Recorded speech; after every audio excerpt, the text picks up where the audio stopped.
Hi there, I'm Marla. My sister smirked and said, "We voted. You're not coming to the family gathering." And just like that, I was cut off. No invitation, no explanation. Worse, I paid for the whole trip. $10,000, gone. But that wasn't the beginning. It was just the moment I finally opened my eyes. Turns out, they'd been rewriting the truth about me for years, behind my back, in emails, even to my face. They emptied my accounts, faked my signature, called me unstable. Was I really the problem? Or was I just finally done being used? I should have known something was off the moment I stepped inside.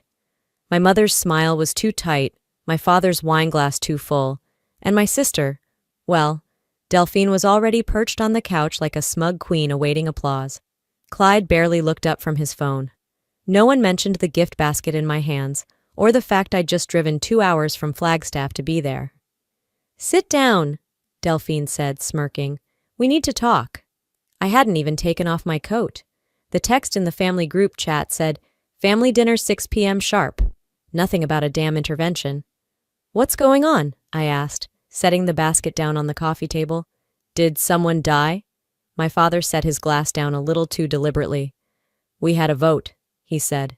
Delphine grinned wider. "You're out. Of the family trip." I blinked. "What are you talking about?" "You're not coming to Sedona next month," she replied. "We think it's for the best," my mother chimed in, not meeting my eyes. "It's about the group dynamic, Marla. You're always tense.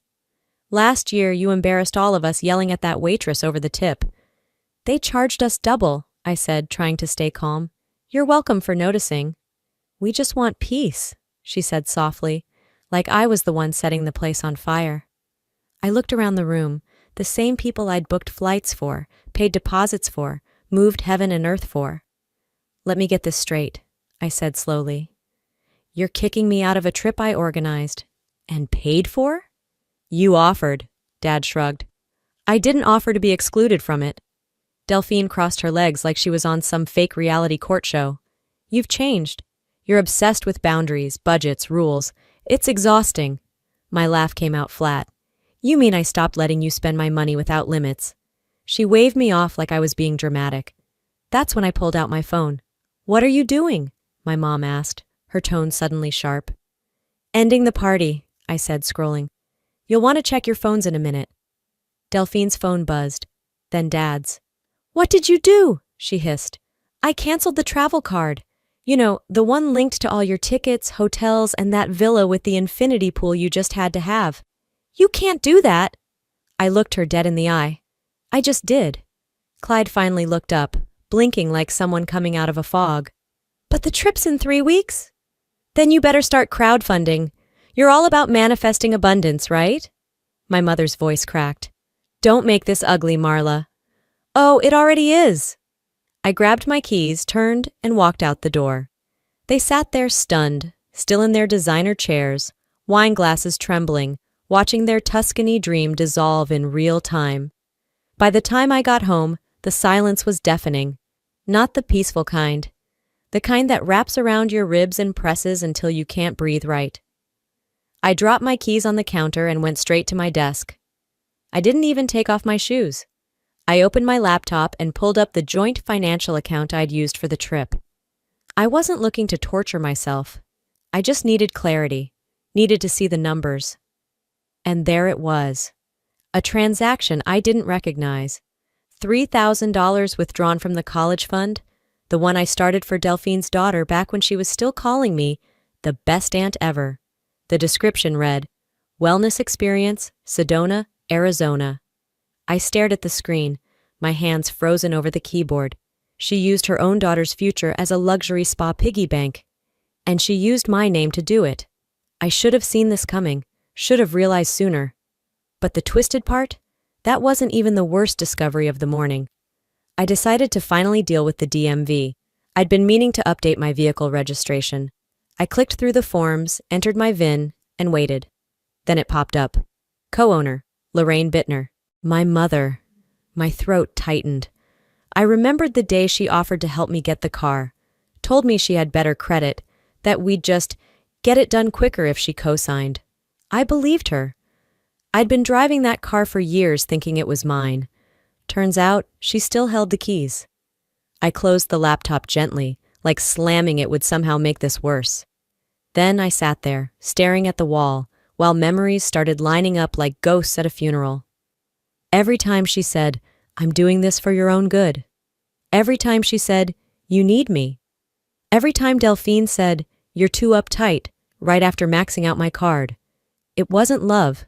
It was leverage. They didn't want me in the trip because I started saying no, because I stopped being easy to manipulate.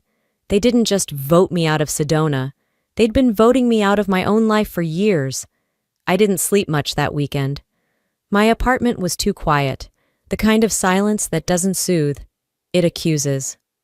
I spent most of Saturday on autopilot, cleaning a spotless kitchen, rereading emails that didn't need answering. By Sunday evening, I thought the worst was over. I was wrong.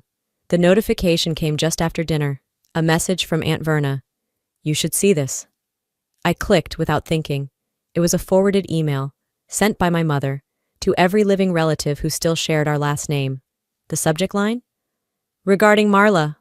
My stomach dropped. She didn't just vent, she curated a hit piece. "Marla's been struggling with emotional regulation for years. We've tried to support her, but it's clear she needs space and professional help. We love her, but sometimes love means distance." There was more. Hints that I had abandoned the family. Accusations I was unstable. She even included a screenshot of an old private text I sent her during a breakdown years ago. Out of context. Weaponized. I stared at the screen so long my eyes burned. It wasn't just betrayal. It was erasure. She wasn't angry. She was strategic. They weren't just isolating me. They were rewriting who I was. I stood up, walked to the window, trying to ground myself in the streetlights below.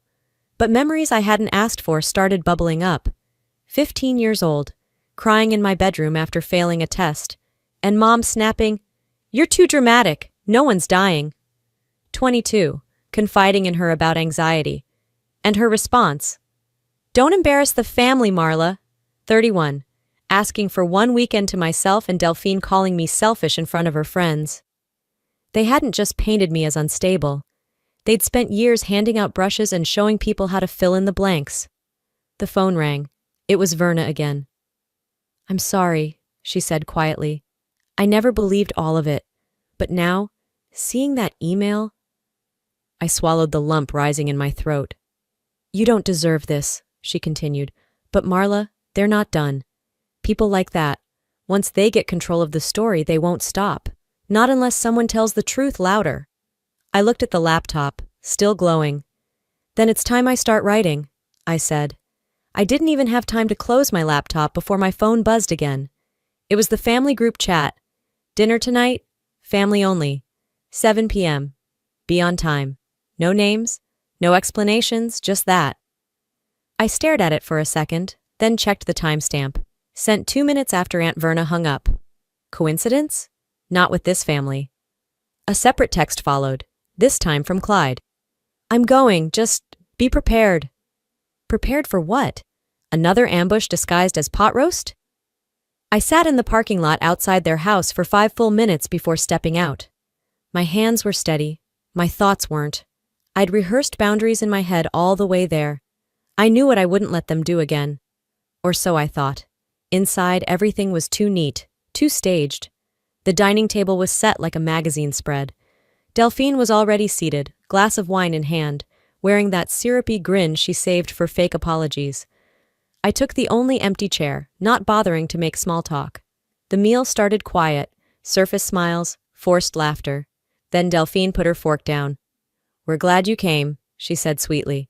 "Really, Marla, but we're also concerned." I raised an eyebrow. "About what exactly?" "Your fixation on money." She sipped her wine. "It's not healthy." My mother nodded, eyes full of manufactured worry. "Sometimes control issues mask deeper wounds. You don't have to carry everything alone." "Are you..." I blinked. "Are you diagnosing me over dinner?" Delphine leaned forward. "We're saying maybe it's time to talk to someone. A professional." There it was. The script. Public shaming with a hint of compassion, just enough to twist the knife. I looked around the table. A couple of cousins nodded along, not meeting my gaze. I took out my phone and tapped it a few times, keeping my voice steady. You know, I said, if I'm so unstable, maybe you shouldn't be using my streaming accounts. Delphine stiffened. Funny how your Netflix profile was active last night, I added. Bridgerton binge, red wine emoji, hashtag self-care. Sound familiar? A few muffled chuckles. One cousin even spit out her drink. Delphine's face flushed. That's not the point? It is to me, I said calmly, because every time I draw a line, you accuse me of being difficult, but you never seem to mind using my passwords. The room went silent. You think this is about TV shows? Delphine snapped. No, I said, standing. I think this is about patterns, and I'm done pretending not to notice. After I walked out of that dinner, I drove home in silence. No music, no calls, just the low hum of tires on asphalt and the sound of my thoughts rearranging themselves. I got home a little after 10. I showered, made tea, and slipped into bed, thinking maybe, just maybe, that mess was behind me. It wasn't. Around midnight, my phone buzzed again. A text from Layla, one of my coworkers. She never messaged this late. Her text was short. Hey, is this real? Attached was a link. I clicked. It was a GoFundMe campaign titled, Healing After Family Trauma, Help Delphine Start Fresh, created by Lorraine Bittner, my mother. The description, a carefully crafted fiction. After years of emotional abuse and financial abandonment by her sister Marla, Delphine is rebuilding her life. Every dollar helps her recover from the pain. I sat up slowly, staring at the screen like it might vanish if I blinked hard enough. Hundreds of dollars already raised. Donations from people I hadn't spoken to since high school. Comments like, "We love you, Delphine. Stay strong." Marla was always cold. This confirms it. I didn't cry. I laughed. That sharp, bitter kind of laugh that scrapes your throat on the way out. They didn't just go public, they went viral. My fingers moved on instinct. I took screenshots, every line, every lie. I saved the donation list, the timestamps, the share counts. Then I opened my email. Subject, cease and desist. To Lorraine Bittner. Body, take the fundraiser down within 24 hours. I have full documentation. Screenshots, transaction logs, your account activity. Next move is mine. And it won't be private. I hit send, leaned back, and let the silence settle. I'd tried boundaries. I'd tried grace. Now I was done trying. By sunrise, the air outside still clung to desert chill, but my skin felt flushed from everything boiling underneath. I opened the front door to grab the mail, expecting junk flyers and overdue coupons. What I got was a thick manila envelope with no return address, only the crisp, sterile stamp of a law firm. I tore it open in my kitchen. Inside, a formal letter from a firm representing Lorraine and Delphine. The words were ridiculous enough to read like satire. Unjust disruption of travel arrangements, financial harm, emotional distress. They were suing me, or at least threatening to, demanding reimbursement for non-refundable bookings and loss of emotional well-being caused by an unprovoked financial severance. I actually laughed, out loud, alone in my apartment. But then I did what I always do when I'm cornered. I sat down and opened my bank app. Something told me this wasn't the end of it. And I was right. There it was. An $8,000 loan processed under my name. I hadn't applied for any credit increase or personal line in years. I clicked through the transaction log. Date of application? 2 weeks ago. Signature? Mine. Digitally forged. IP address? Not mine. Scottsdale. Delphine's apartment complex. She didn't just use me. She impersonated me. This wasn't pettiness anymore. This was a felony. By 9 a.m., I was seated in a leather chair across from a real attorney, someone who didn't care about family drama, only facts and fraud. I laid it all out. The GoFundMe lies, the lawsuit threat, and now the forged loan. She flipped through the printouts, calm as stone. Then she said, "This isn't just unethical, it's criminal." And just like that, the narrative flipped. Not the black sheep, not the overreacting sister, not the emotional daughter. I was a plaintiff with evidence. As I left the office, I pulled out my phone and typed a message. To Delphine message. You should check your notifications. They won't be from Instagram this time. Friday came like the calm before a thunderstorm, the kind of quiet where even the wind seemed to hesitate. At exactly 6:30, I pulled up to my parents' house again. This time, not as a daughter, not as a guest. I was here to present evidence. The message had said, "Family dinner, one last chance to settle this civilly." But judging by the pristine table setup and the neutral party seated next to my mother, Dad's old friend Alan, a retired lawyer, I knew it wasn't dinner. It was theater. Lorraine greeted me with a sugar-coated smile, as if none of this had happened. "We're just here to clear the air, sweetheart." Delphine barely looked up from her laptop, fingers flying over the keyboard. Clyde sat stiffly at the far end, eyes glued to his water glass. I didn't sit. Instead, I calmly placed my iPad on the sideboard and connected it to the living room TV. No one spoke as the first slide appeared. A screenshot of the GoFundMe dashboard, then IP address logs, Lorraine's router linked to the fundraiser setup, then my bank's login activity timestamped to Delphine's address. Finally, a security clip from the resort I booked for Tuscany, showing Delphine checking in, handing over a card with my name. I turned to face them. "You lied, you used me, and then you tried to erase me." Lorraine opened her mouth, but Clyde stood up first. "She's not wrong," he said. "I knew. About the cards, the fundraiser, all of it." Silence. "She told me if I said anything, I'd be written out of the will." I looked at him, not with anger but understanding. "And now I know who you are." Delphine slammed her laptop shut. "You ungrateful freak. Is this what you wanted? To humiliate us?" I didn't flinch. "No, I wanted peace. But you don't leave people like me in peace. So I chose justice." Saturday morning, I woke up before the sun. The house was quiet, but my mind wasn't. The weight of everything, the dinner, the confessions, the betrayal, sat on my chest like a stone. I made coffee, not out of habit but ceremony. Today was the day I burned the bridge, not out of anger, but to make sure no one else could cross it back to me. I started with the practical, called the bank, filed the final fraud report. The woman on the other end said, "I'm so sorry this happened to you." I almost cried just hearing a stranger believe me. Then I called the travel agency, told them to remove any and all family-linked profiles from the master account. Then came the rest. Insurance, streaming, vehicle registration, everything they touched, I cut off. Clyde got one text from me, just one line. "I wish you'd chosen better. Don't contact me again." I stared at the screen for a moment, then hit send. By mid-morning, I was loading boxes into my trunk. Photo albums, legal documents, keepsakes, things that mattered. Everything else could stay behind. I drove across town to a small real estate office and signed a lease for a one-bedroom unit in Flagstaff. The rent was higher than I wanted, the walls were beige, and the view overlooked a parking lot. But the keys were mine, just mine. As I pulled into a storage unit lot later that afternoon, I opened the family group chat one last time, scrolled past months of emojis, guilt trips, sarcastic digs. Then I hit leave conversation. I smiled. Not out of revenge, out of relief. That evening, as I unpacked kitchen utensils in my new space, an email pinged. Lorraine, subject, "Let's not end this like strangers." The message was short, manipulative in its warmth.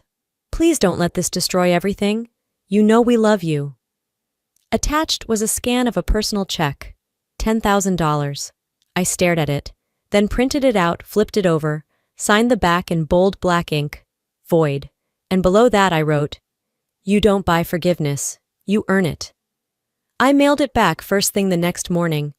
The envelope slid from my fingers into the mailbox with a soft thud, and with it, the last thread tying me to them. 3 weeks passed.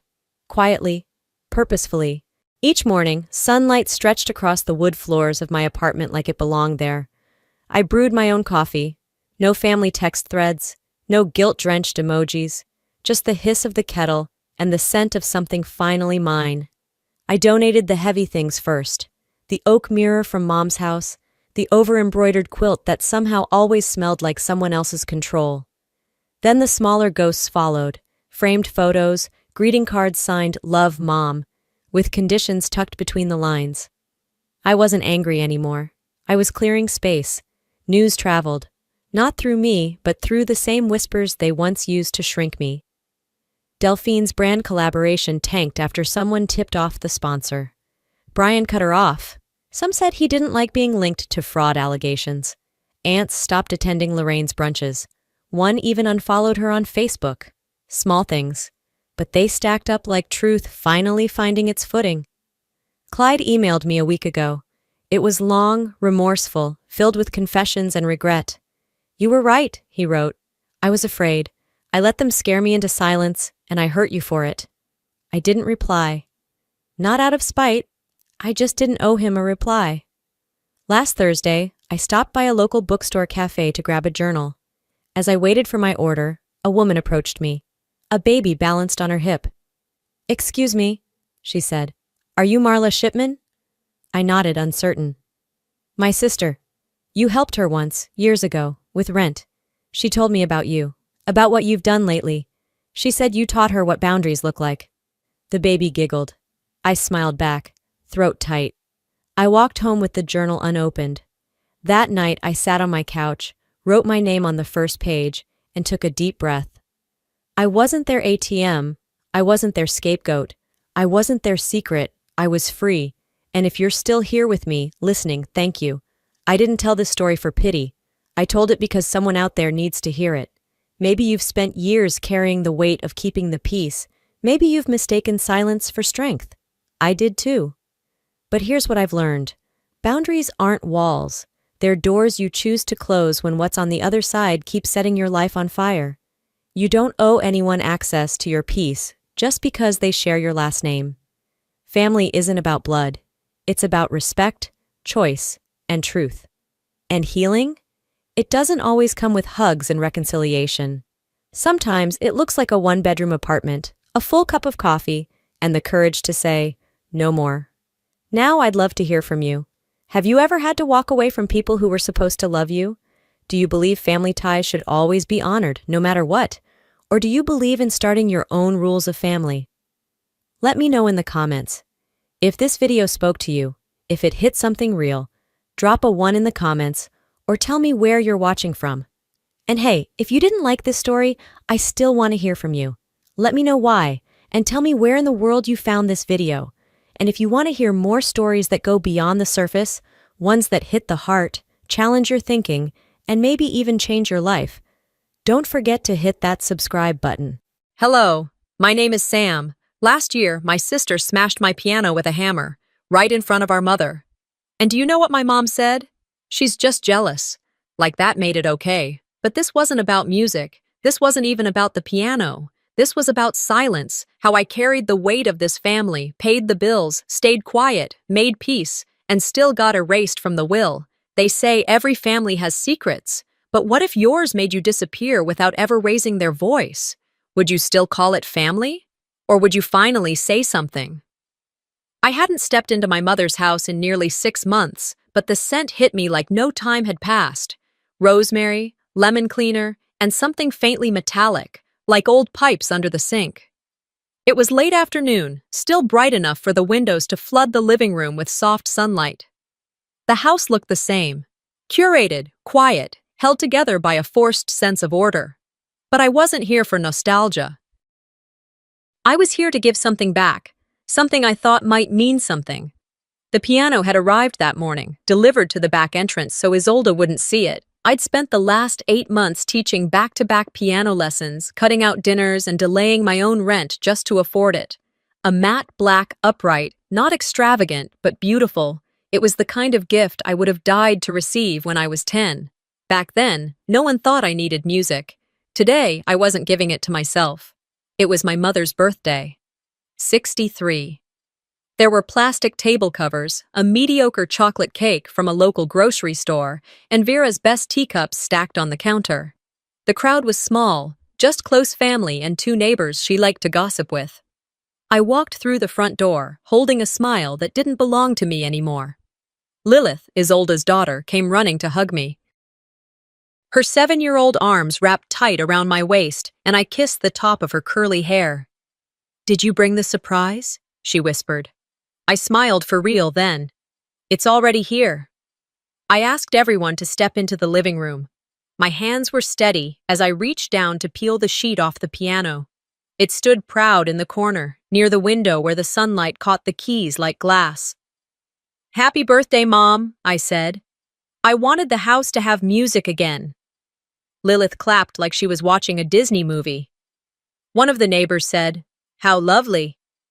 Isolde didn't say a word. She folded her arms and stood frozen near the kitchen. Vera walked over. She looked at the piano for what felt like an hour, her mouth twitching like she was deciding whether to smile or frown. Finally, she nodded. "It's nice," she said. "A bit big, isn't it?" That was all. I told myself not to feel disappointed. I hadn't bought it for approval. I bought it because something in me still believed beauty belonged in that house. I didn't notice Isolde leave the room. I didn't hear the creak of the hallway. What I did hear, loud and sudden, was the crack of metal against wood. I turned just in time to see the hammer descend again. It connected with the top of the piano, splintering the polished surface. People screamed. Someone dropped a glass. Lilith covered her ears. Isolde swung the hammer again. I stood there, frozen. Not from fear, from disbelief, from the sheer audacity of it. She brought the hammer down once more, this time crushing a few keys. The noise was deafening. It was the sound of something sacred being destroyed by someone who had decided they didn't care. When she finally stopped, the room had gone silent. Lilith was crying now, hiding behind one of the chairs. One of the neighbors muttered something like, "Dear God." Isolde dropped the hammer on the floor. It clanged against the tile like punctuation. And then, from the corner of the room, Vera spoke, so casually it felt like a punch. "She's just jealous, Sam. Let it go. Let it go." I couldn't move. My mind couldn't keep up. Let it go. A few guests started awkwardly picking up plates. Someone turned the music back on. Low, Vera walked back to her tea like nothing had happened. No one looked at me. I stood in front of a broken gift, a shattered offering, and all I could do was stare. Not a tear came. Not a word escaped me. Not yet. Inside I was unraveling, but not in the way they expected. It wasn't rage. Not yet. It wasn't sadness. It was something colder. It was the moment I realized I had spent years trying to prove something to people who had already decided I didn't matter. Lilith tiptoed over. Her eyes were wide and red. "Why did Mommy do that?" she asked. I knelt slowly, forcing my face to soften. "Sometimes people break things when they're hurting," I said. Even things that aren't theirs." She blinked. "But it was for Grandma." I nodded once. "I know, sweetheart." We both looked at the piano, now jagged, the keys mangled like teeth knocked out in a fight. It didn't look like a piano anymore. It looked like a warning. Later, when the guests had trickled out and the plastic cups were tossed into the kitchen bin, I walked back into the room. The broken piano still sat in the corner, ugly now, raw and exposed. No one had tried to move it. I placed a hand gently on the cracked lid. The wood was rough where it had split. I turned and looked at Vera, then at Isolde, and I smiled. Not the smile of someone trying to keep peace, not the smile of a daughter desperate for recognition. A new smile, thin, knowing, deliberate. They didn't understand it then, but I knew something had shifted. Not them, me. This wasn't rage, it was recognition. Lilith's voice came from behind me, soft as a breath, but heavier than the hammer Isolde had just dropped. "Aunt Sam, did you do something wrong?" I turned around slowly. She was standing in the hallway, her hands clasped in front of her little pink sweater, eyes wide and worried. The party had all but dissolved. Most of the neighbors had made hasty exits, mumbling excuses about work in the morning or traffic, though no one seemed in a rush when the cake was served. Isolde had vanished again. Vera was in the kitchen, boiling water like nothing had happened, like her oldest daughter hadn't just destroyed the one thing her youngest had ever tried to offer with both hands. Lilith inched closer, still watching me. I knelt down in front of her. "Why did Mommy break your piano?" she asked. "Did you make her mad?" I wanted to answer. I wanted to say something that made sense, but nothing did. I opened my mouth, then closed it again. Finally, I said the only thing I could. No, sweetie. I just reminded her of something she wanted to forget. She nodded like she understood, though I doubted she really did.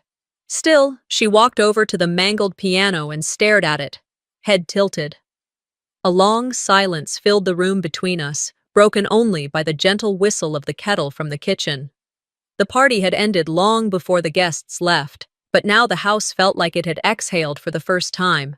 Empty cups littered the counters, and Vera was humming the same tired hymn she used to hum when I was in trouble as a child, like a soundtrack to a scolding.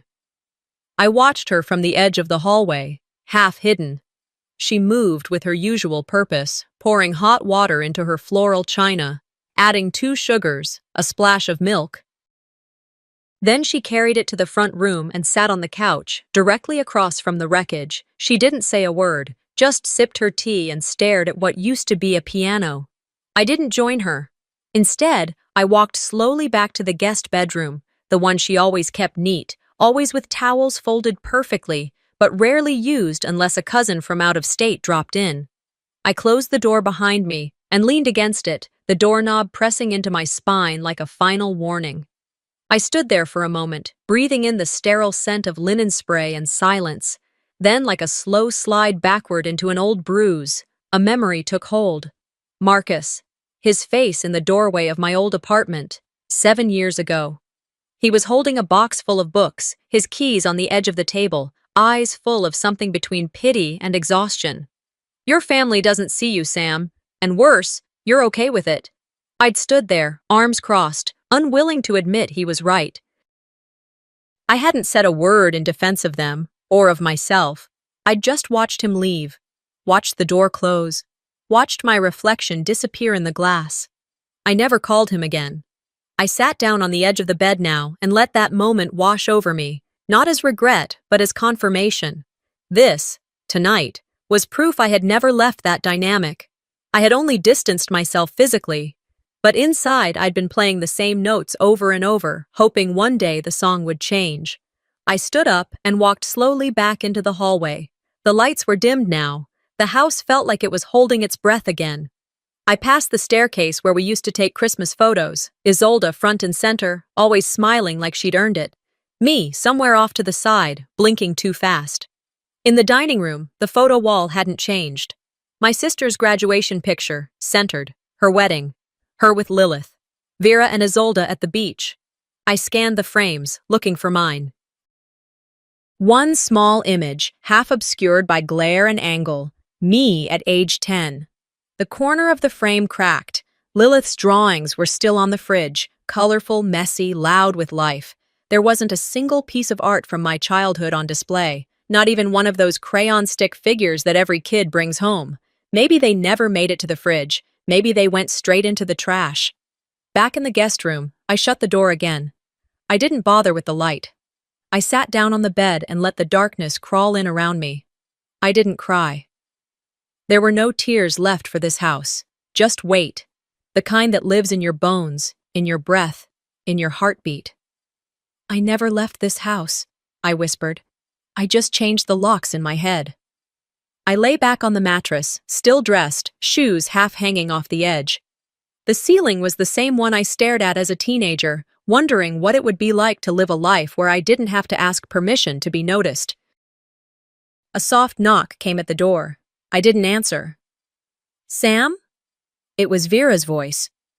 Calm, measured. The same voice she used when reminding me to clean up after Isolde's messes. You'll stay the night, won't you? I swallowed. My voice was level. Of course. There was a pause. Then her footsteps retreated down the hall. But in my mind, I already knew. This was the last time I'd ever sleep in this house. I turned on my side and stared at the outline of the window against the opposite wall. The shadows moved slowly as the moon shifted behind clouds. I used to dream of playing piano at Carnegie Hall. The soft lights, the velvet seats, the hush before the first note. Now I just dream of not flinching when they speak. I don't know what pulled the memory loose.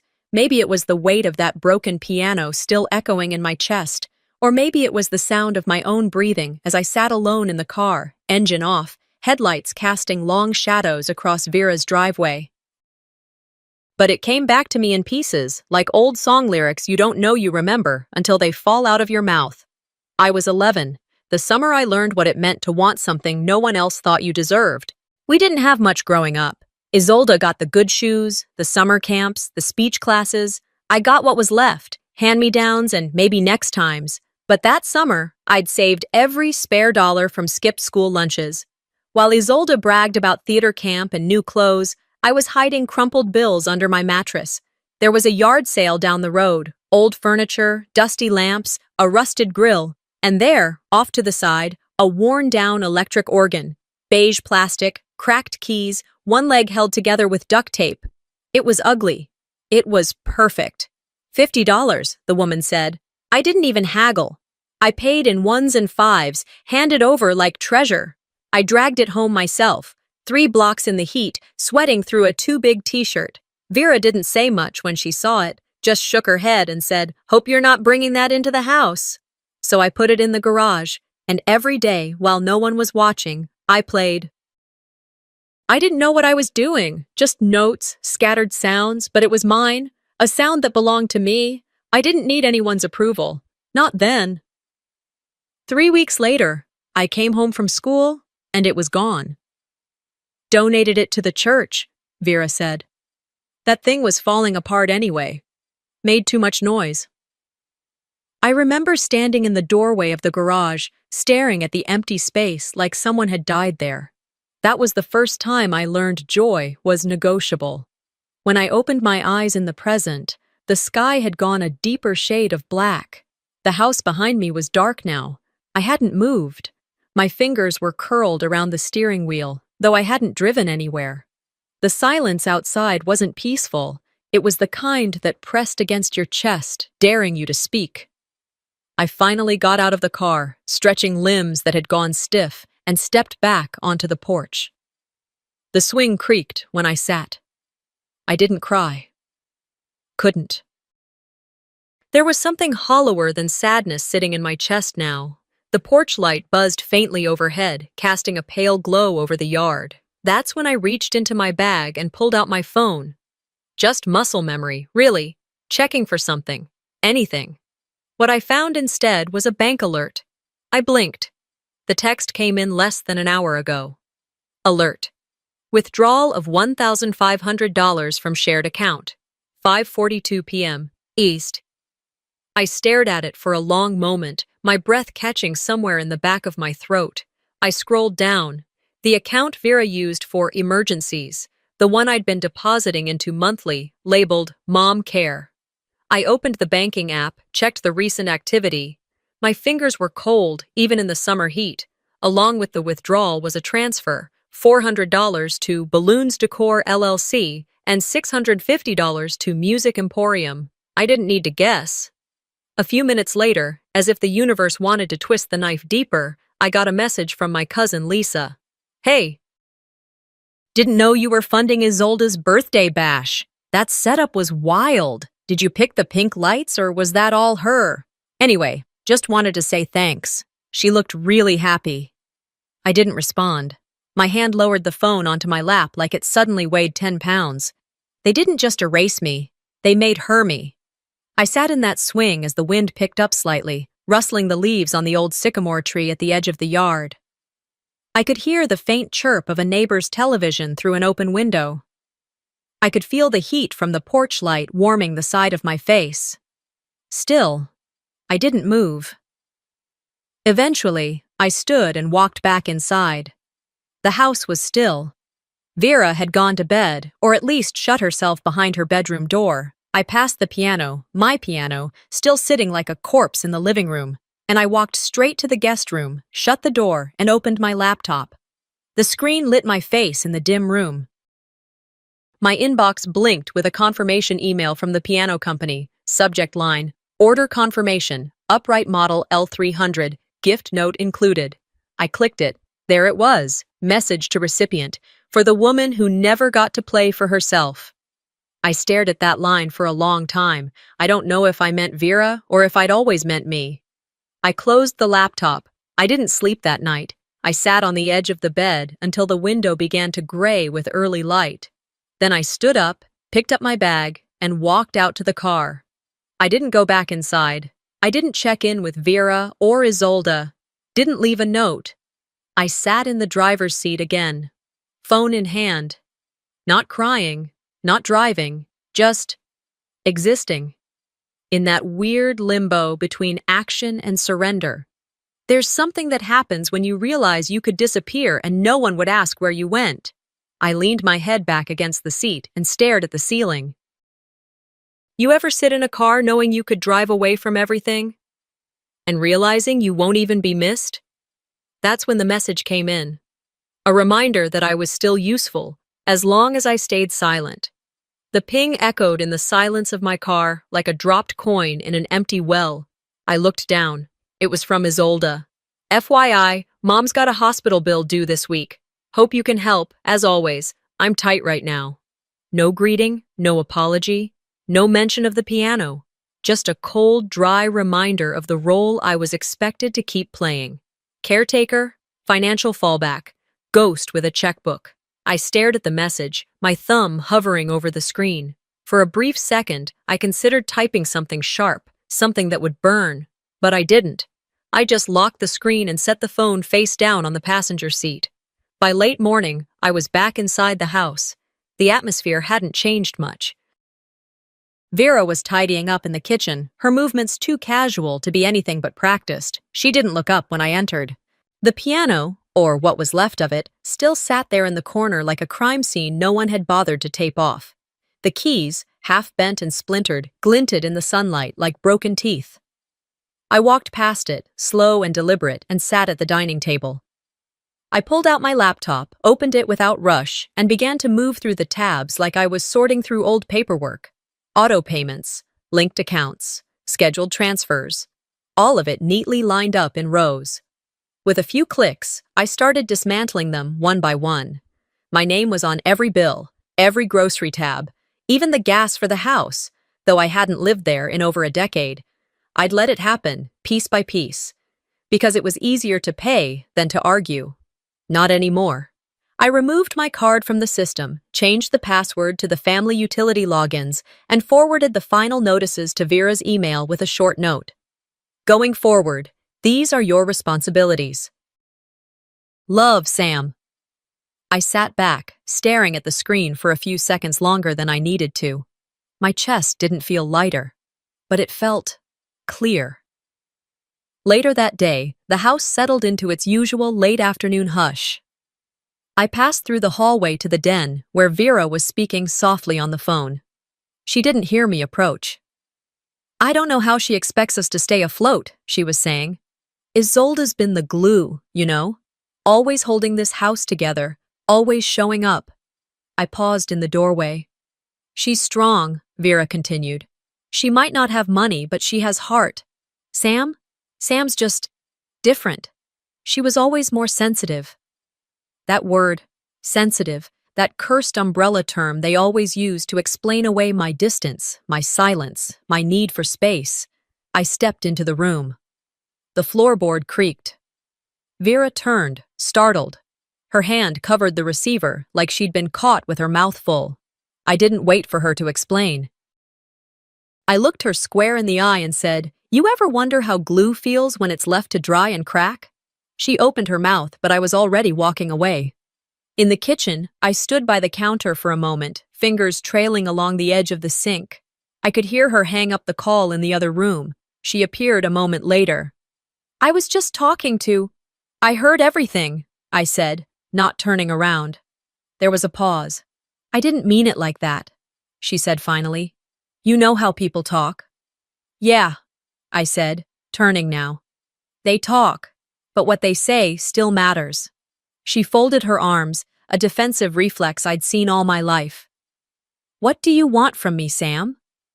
I looked at her then, really looked. Her face was older than I remembered, lined in places I hadn't noticed, eyes dull from years of pretending everything was fine. "I want you to stop pretending Isolde's messes are my fault. I want you to stop sipping tea while she destroys things." "That piano was mine," I interrupted. "Bought with my money, meant as a gift for you, and you let her tear it apart in front of your granddaughter. You're being dramatic, Samantha. That again. I almost laughed. No, I said, voice calm, flat. I've just stopped being quiet. She didn't answer. I took a breath, grounding myself. The next time someone smashes what I love and you sip tea and tell me to let it go, I'll walk. And this time, I won't leave a forwarding address. Her eyes narrowed, but her voice stayed sweet. You're still angry. You'll feel differently once you've had some rest. They don't fear your anger if they think you'll never leave. That thought, more than anything, had rooted me here, kept me compliant. The unspoken rule in our family had always been, don't cause waves. But what happens when you've spent your whole life treading water? I left her standing there in the kitchen and stepped out onto the back porch. The sun was lower now, casting long gold lines across the yard. I stood there, taking it in, until I heard her voice behind me. You don't have to prove anything to us. I didn't turn around. That's the problem, I said. I never did, but I kept trying. I stepped off the porch, walking into the slow dusk of evening. Link to next chapter. That night, I found something even colder than silence, a document that erased me on paper. 2 days passed before I stepped back into Vera's den. I hadn't meant to stay that long, but something about unfinished exits always haunted me more than the confrontation itself. I needed to make peace with the space before I left for good. It was late in the afternoon when I walked past her desk. A stack of opened mail sat crooked near her prescription bottles. Beneath it, barely visible, was a manila envelope with her handwriting on it, curled script, deliberate, a little slower than it used to be. I wouldn't have opened it if it had said anything else. But when I saw the heading printed at the top, Last Will and Testament, Revised, I didn't hesitate. It wasn't that I was surprised, it was the certainty of it that cut deeper than anything else. There it was, in clean, impersonal language. The entire estate, house, savings, jewelry, all of it, left to Isolde and Lilith. My name wasn't scratched out. It wasn't marked to be discussed.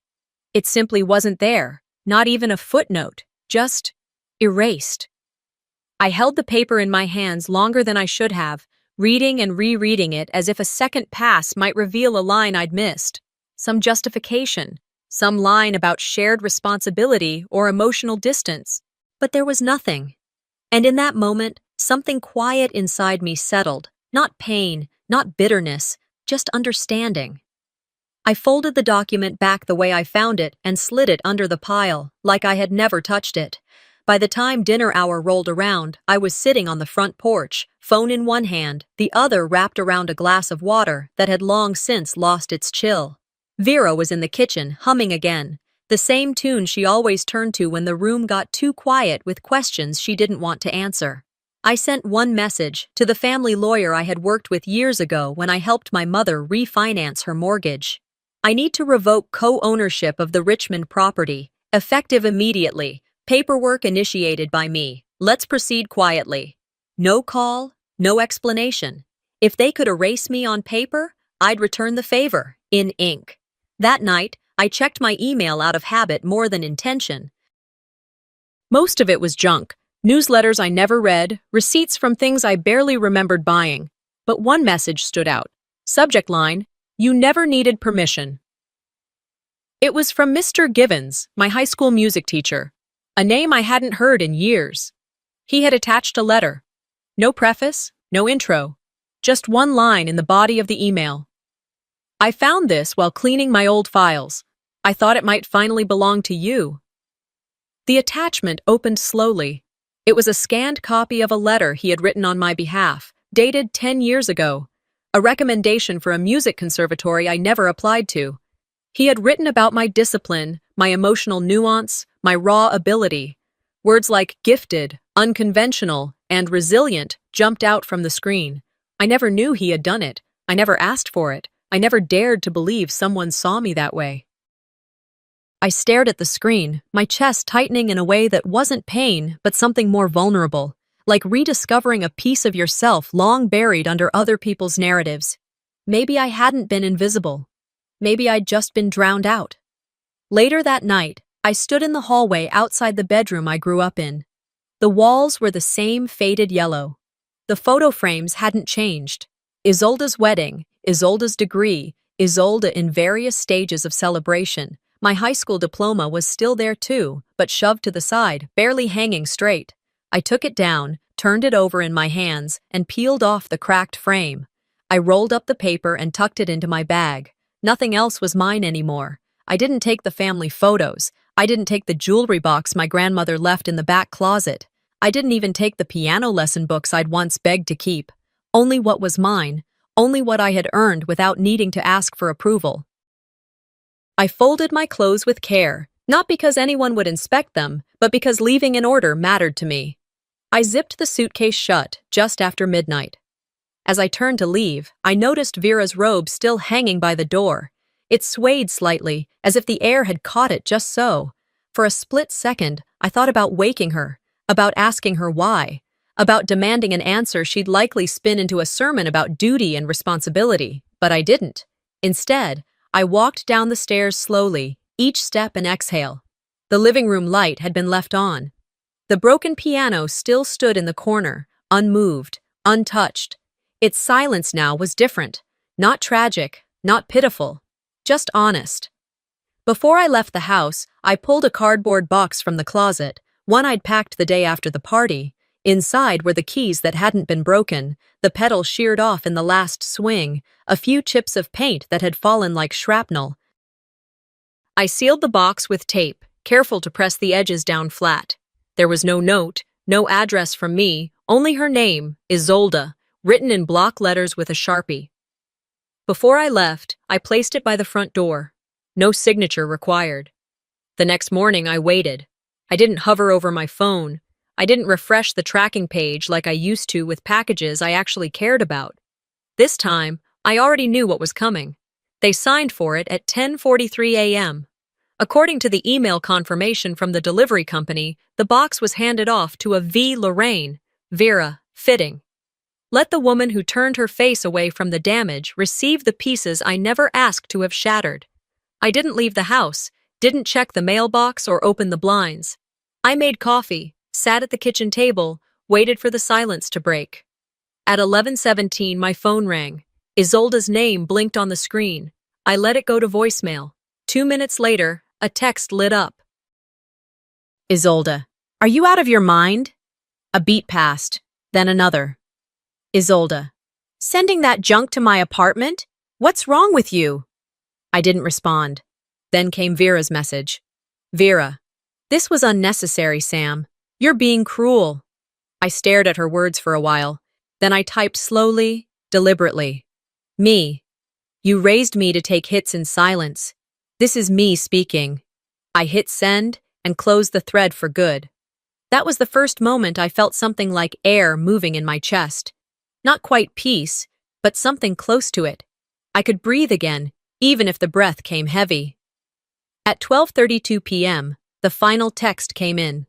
Isolde again. Isolde, you're dramatic. You always were. You play piano. I play people. That's why I win. I didn't react. Not with rage, not with sorrow. I just took a screenshot. It was the truth I had known all along. But there it was, typed in black and white. The confession. The game. She finally said it, I whispered to myself. The thing I always knew, but never heard. There was something freeing in it. When a person reveals their cruelty without a mask, it becomes easier to step away, easier to stop trying to be understood. I moved through the house slowly after that, gathering the last loose threads of my past. I logged into every account I shared with them, streaming services, grocery apps, online bill pays. One by one, I changed the passwords, logged out of the shared emails, removed my cards. They wouldn't notice at first, but they would. Sometimes the most dangerous thing you can do is walk away while they're still talking. It took me less than an hour to sever a decade of unacknowledged tethering. And when I clicked log out for the final time, I didn't feel cold. I felt clean. By late afternoon, I drove out to the edge of Santa Rosa where my old apartment stood.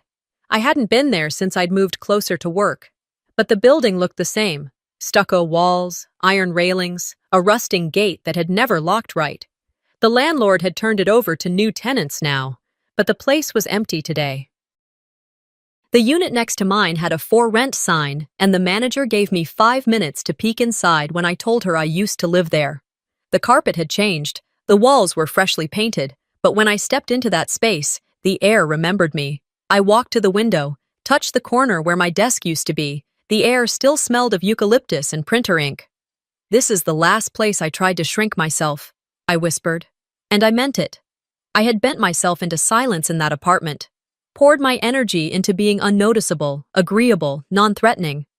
The kind of woman who quietly cleaned up after the storm, never questioning who kept causing the damage. I walked out without looking back. That evening, I sat on my front porch, wrapped in an old cardigan, a cup of lukewarm tea resting on the armrest. I watched the streetlights flicker on, one by one, as the sun dipped below the rooftops. For the first time in weeks, the quiet didn't feel like a trap.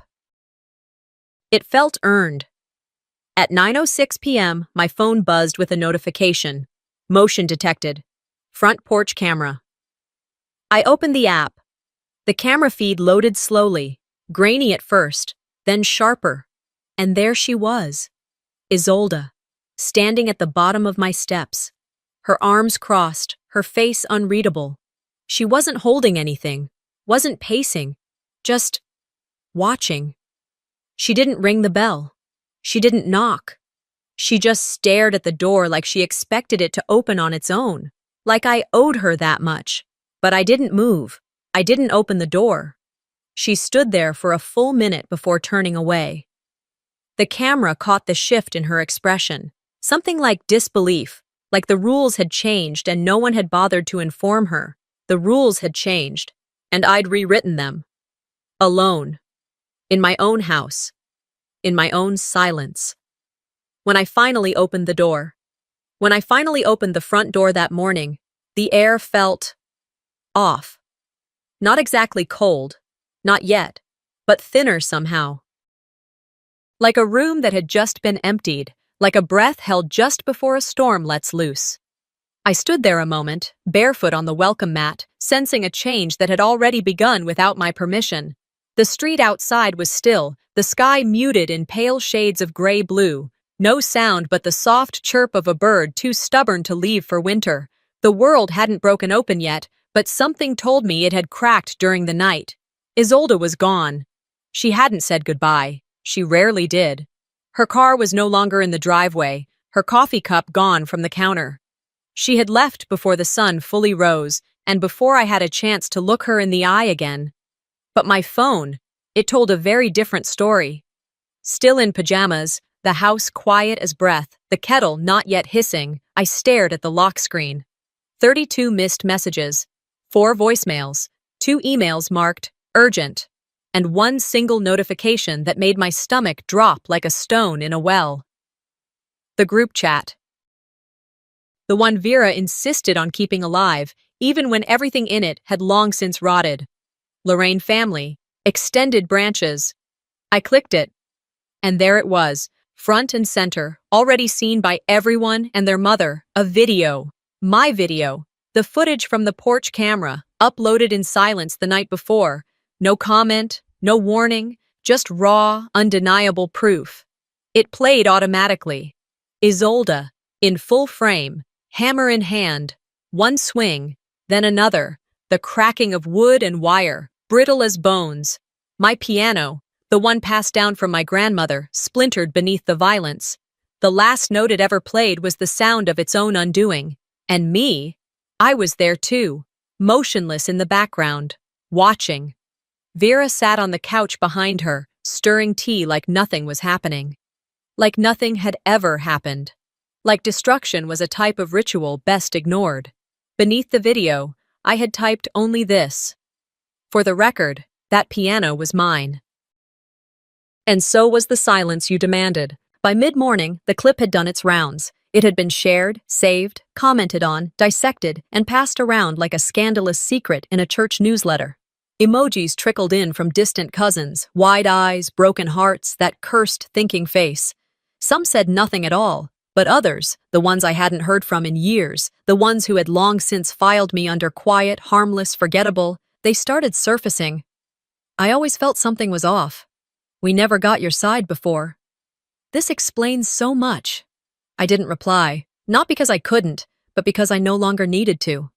They were finally watching the version of the story I had never said out loud, the one I had endured silently while everyone praised Isolde's charm, her perfection, her sacrifices. The version that didn't need me to scream or cry or beg to be believed, just shown. And somehow that was louder. More messages came in, from old classmates, from parents of piano students I used to teach. From someone I hadn't seen since junior year who wrote, "You always seemed so composed." Composed. Isn't that what they always said? I was composed, calm, the peacekeeper, the one who kept her voice low and her presence quieter, until now. It was nearly noon when the comment appeared from Mrs. Halberg, my neighbor of 14 years. She hadn't texted, she didn't call, she just left a comment, visible to everyone, no hesitation. I've heard her play every Sunday morning for over a decade. I've never once heard her raise her voice, not to a soul. The only thing she's ever raised is hope. That one struck a nerve. 4,000 likes, then reposted, and reposted again. A woman who had simply lived next door had become the unexpected witness to something none of them could deny anymore. And then it began unraveling. For Isolde. The digital image she'd spent years crafting, polishing, maintaining, the doting mother, the tireless community volunteer, the ever-patient older sister, began to shatter. Because the internet, bless its terrible memory, doesn't just observe, it archives. People started connecting dots. Someone reposted an image from Isolde's brunch the morning after she smashed my piano, smiling, mimosa in hand, like nothing had happened. Screenshots began circulating with captions like, "Protect your peace, even from family." Silence isn't always grace. Sometimes, it's survival. By mid-afternoon, I had abandoned all attempts at productivity. No lessons taught, no emails sent, no plants watered. I just sat, watching it all unfold like a storm cloud that had finally been given permission to rain. Then, at 3:06 p.m., Isolde uploaded a video. She was in her car. No makeup. Her eyes puffy, her lips pressed together until they trembled. She didn't speak at first. Then, finally, "I know what I did looked bad, but you don't know the whole story." Her voice broke halfway through. She cited misunderstandings and family complexity. She said people were cherry-picking moments. She asked for privacy. By the next morning, the video was gone. But it was too late. The internet remembered. Vera didn't post. She called. I let it ring. The voicemail came through anyway. "You didn't have to humiliate her," Vera whispered. Her voice cracked. "You've ruined everything. Our family. It'll never be the same." I deleted the message halfway through. As if everything hadn't already been ruined. As if I hadn't been erased, dismissed, quieted. For decades. They had silenced me for years. What they couldn't tolerate was the sound of my silence being broken. What they called humiliation, I called clarity. Truth had simply gone public. And I was okay with that.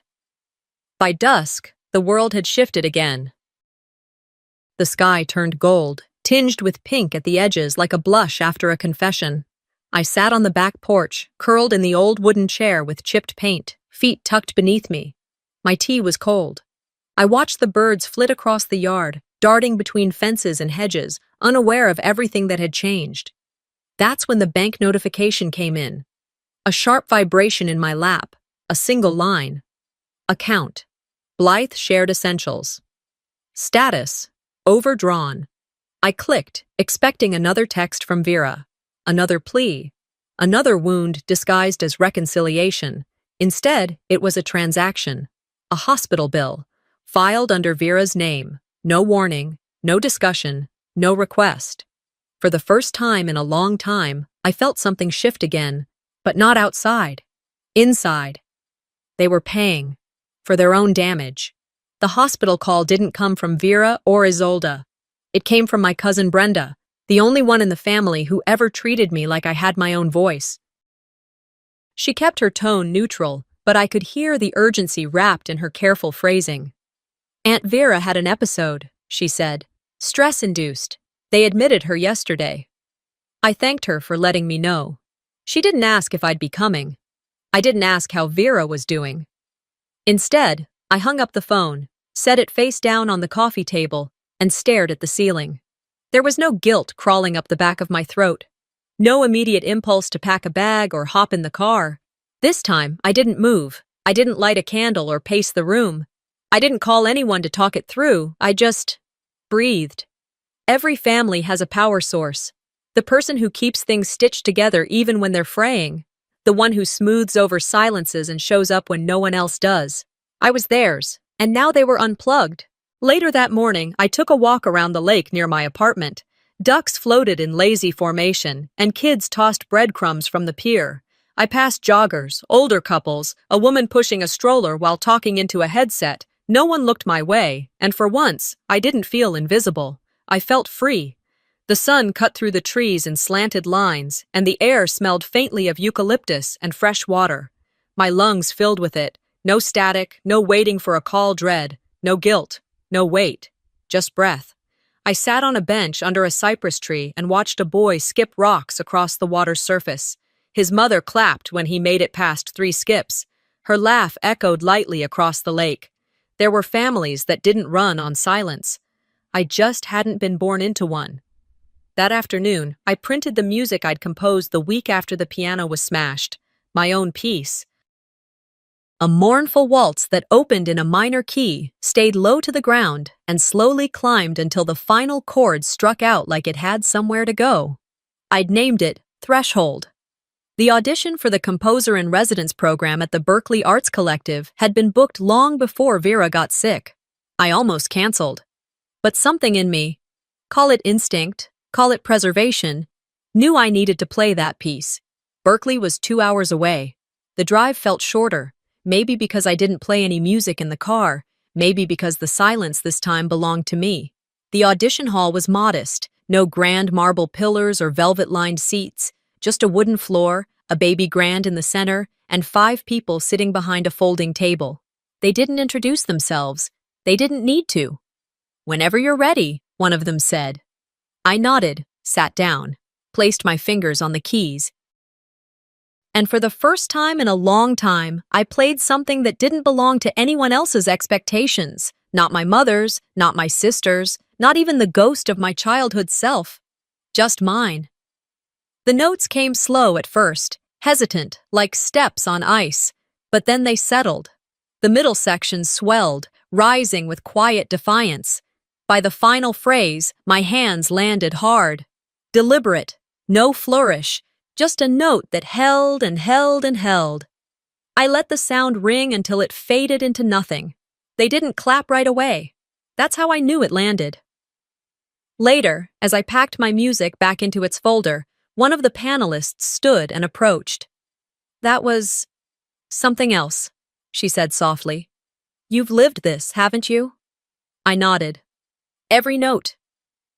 That evening, as I walked back to my car under the soft haze of street lamps, my phone buzzed. A message from an email I hadn't seen in years. "Mr. Givens. Told you the world needed your sound." I smiled before I even finished reading it. For the first time, I believed him. The next day, I drove past Vera's house. I didn't go in. I didn't call ahead. I didn't stop. But I slowed enough to see the curb. There, among the trash cans and soggy newspapers, sat the remnants of the piano. Warped by rain, keys stained and bent, wood swollen and cracked. No one had brought it in. No one had moved it. Even in ruin, it had stayed where it fell. I didn't cry. I didn't curse. I just kept driving. Back at my apartment, I opened the case that held my sheet music and placed Threshold inside with care. Then I turned toward my front door, heels still damp from the rain, heart steady. "That house gave me silence," I whispered to myself. "This stage gave me voice." I closed the door behind me, walked into the rest of my life, alone, but not lonely. It was after a lecture at a community arts symposium in downtown Berkeley when the question came, half curious, half cautious. The room had already thinned out. Most attendees were grabbing coffee and mingling around the food table, their conversations rising and falling like the soft hum of a distant radio. I was seated in a folding chair on a low stage, the microphone still clipped to my collar, when a woman in the second row raised her hand. She wore a gray cardigan, eyes framed by thick glasses, the kind of face that felt like it had known decades of grace and hardship. "Do you forgive them?" she asked, voice steady, not unkind. There wasn't a pause. I didn't need one. "I forgave myself first," I said, meeting her gaze. "That was the hardest part." The moderator nodded, but her fingers hesitated over the mic switch, as if waiting for me to elaborate. I didn't. "There were some things you didn't explain in public." They introduced me that day as a late-blooming composer who found music through silence, a poetic phrase someone had written in the program, probably Mr. Givens. He sat in the front row, smiling like he knew something no one else in the room did. And maybe he did. After the event, I walked alone to a quiet side street cafe near the university. The sun was beginning to dip behind the hills, casting a soft orange hue across the pavement. I sat by the window, coffee untouched, and thought about what had come after it all. Vera had been discharged a week after her hospital stay. According to Brenda, she lived alone now, quieter than ever. The neighborhood women still came by to check in, but the hum of activity around her had dwindled. Isolde had moved 2 counties south, taken a job at a different firm, and, by all accounts, scrubbed most of her online presence clean. We hadn't spoken. There was no letter, no apology, not even a cold, "I was wrong," left on a voicemail. And yet, I hadn't returned home either. It wasn't stubbornness, it wasn't pride, it was peace. They hadn't changed. But I had. Lilith, though. Lilith was different. About 6 months after Vera's incident, I received a manila envelope with no return address. Inside was a folded piece of construction paper, pink with glitter that had mostly rubbed off. It was a drawing, a piano, blocky and uneven. Above it, a stick figure with curly hair. Beside it, another with straight lines for arms and a dress in purple crayon. There were musical notes floating in the air like balloons. At the bottom, "To Aunt Sam, I think you play better than Mommy."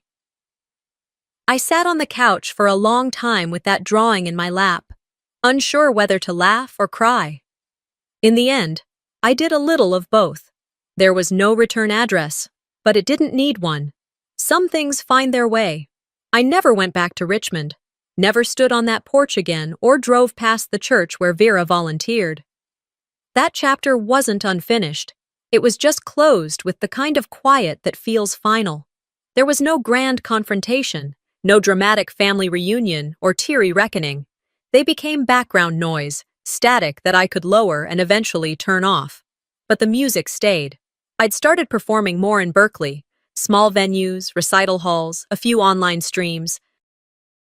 And, at nearly every show, I played some version of the same melody, the one born from that wrecked piano, those broken keys. Only now, it sounded different.